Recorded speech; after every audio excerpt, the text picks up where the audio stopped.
Jai Hind everyone. I am your SST teacher and I welcome to all of you in my SST class.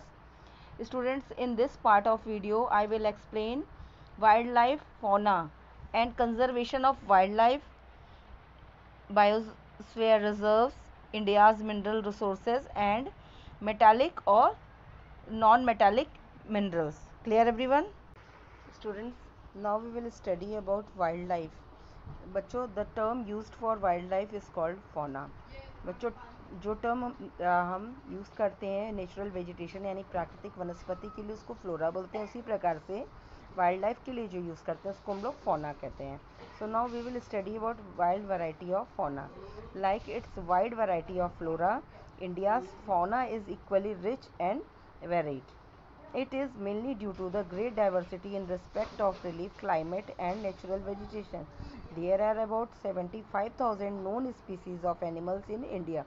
बच्चों, तो जिस प्रकार से भारत में प्राकृतिक वनस्पति की अधिकता है, उसी प्रकार से यहाँ पे 75,000 नॉन स्पीसीज वाइल्ड लाइफ की भी पाई जाती है, जिसके कारण हमारे देश में के विभिन्न अलग अलग राज्यों में अनेक प्रकार के पशु पक्षी पाए जाते हैं. The mighty Himalayas are the home of so many interesting animals and birds. They have important animals like wild sheep, mountain goats, tapir, leopard, panda, snow leopard, etc. Students, now we will study about conservation of wildlife. India is very fortunate to have a great diversity in its fauna as well. Unfortunately, much harm has been done to it in recent decades. Its destruction has been caused mostly by men's unwise activities. बच्चों, हम लोगों के देश में जिस प्रकार से forest को कंजर्व करना बहुत ज़रूरी है, उसी प्रकार से वाइल्ड लाइफ का भी कंजर्वेशन बहुत ज़रूरी है. अभी हमने आपको बताया था कि कुछ ह्यूमन एक्टिविटीज़ की वजह से और अर्बन ग्रोथ के कारण वन्य प्रदेशों को काटा जा रहा है घर बनाने के लिए, जिसके कारण वनों का तो विनाश हो ही रहा है. उसके साथ साथ उन वन प्रदेशों में रहने वाले जो प्रजातियां हैं विभिन्न प्रकार के पशु और पक्षियों की, वो भी हमारे देश से विलुप्त होती जा रही हैं. तो उन्हें सेव करने के लिए हमें एफर्ट करने की बहुत ज़रूरी है. Certain species of wildlife are either already extinct by now or under the threat of extinction. The pressure of increasing population and human greed are compelling men to follow certain activities which are upsetting the ecological balance. और इन activities के कारण हम लोगों का ecological balance बिगड़ता जा रहा है. So we have to take few steps to conserve them. First is periodic census are undertaken to find out the latest position in this regard. Over 33 national parks, 447 wildlife sanctuaries and over 35 zoological parks have been set up in different parts of India to preserve flora and fauna. तो बच्चों, इन हमारे देश में इन flora और फाना को conserve करने के लिए बहुत सारे नेशनल पार्क और वाइल्ड लाइफ सेंचुरीज और जूलॉजिकल पार्क बनाए गए हैं, जहाँ पर इनका संरक्षण किया जाता है. The natural vegetation action plan 1983 prohibits trade of rare and endangered species. Hunting of wild animals and birds is band.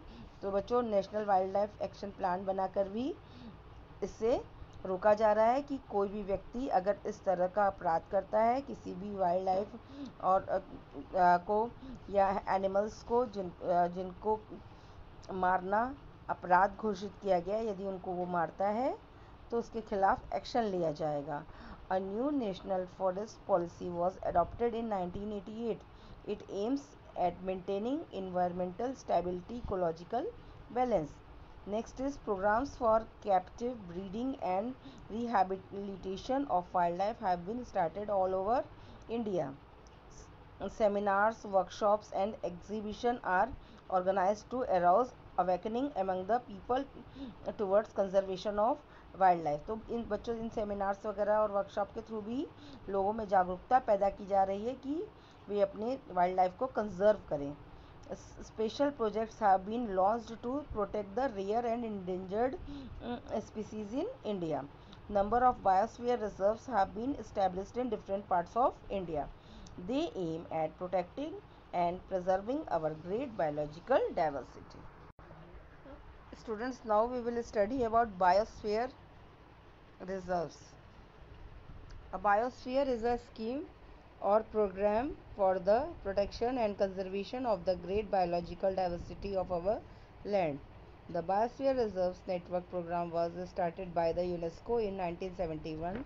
Its main objectives are, बच्चों, हमारे जीव जगत को सुरक्षित रखने के लिए यूनेस्को ने 1971 में एक प्लान बनाया था जिसके प्रमुख उद्देश्य थे, first is conservation of representative samples of ecosystem. Second, conservation of genetic diversity on a long-term basis. Promotion of proper sustainable management of the living resources. Dissemination of the acquired knowledge to facilitate sustainable development everywhere. Students, now we will study about India's mineral resources. India's mineral resources are rich and varied. It adequately furnishes industrial use, especially the ferrous-based lead. However, the distribution is very uneven. Bihar and Madhya Pradesh benefit the most from the production of metallic and non-metallic minerals and coals. And besides Bihar and Madhya Pradesh, Rajasthan, Tamil Nadu, Karnataka, Uttar Pradesh, Kerala, Haryana, Meghalaya, etc. are areas which scanty mineral resource. Students, now we will study about metallic mineral deposits.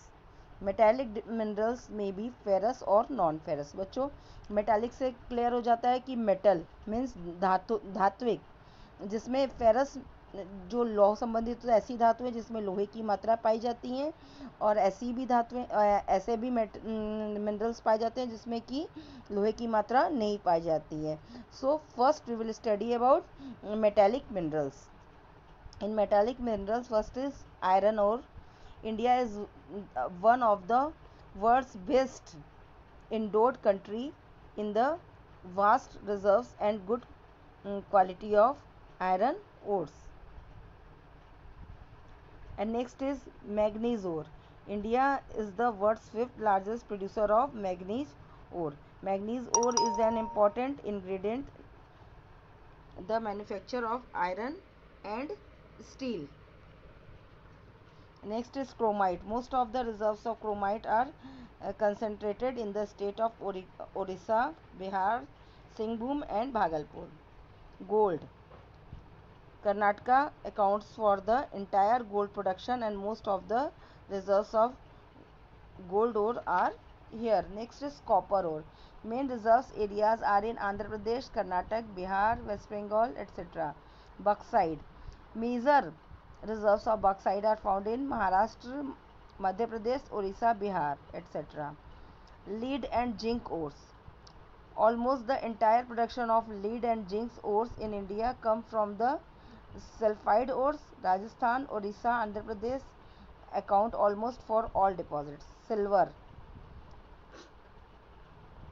Guntur, Kurnool districts in Andhra Pradesh, Bhagalpur, Santhal, Pargana and Singhbhum district in Bihar, Vadodara district in Gujarat, Baramulla district in Jammu Kashmir, Bareilly district in Karnataka and Almora district in Uttaranchal are also reported to contain fair amounts of silver content. Next is mica. It is used in the electrical industry and in medicine. Economic deposits of mica are found in the three important belts, Hazaribagh and Gaya district of Bihar, Nellore district in Andhra Pradesh and Rajasthan.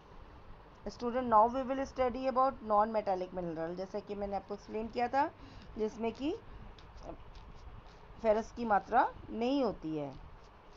Coal, petroleum, natural gas, etc. are called non-metallic minerals used for producing energy.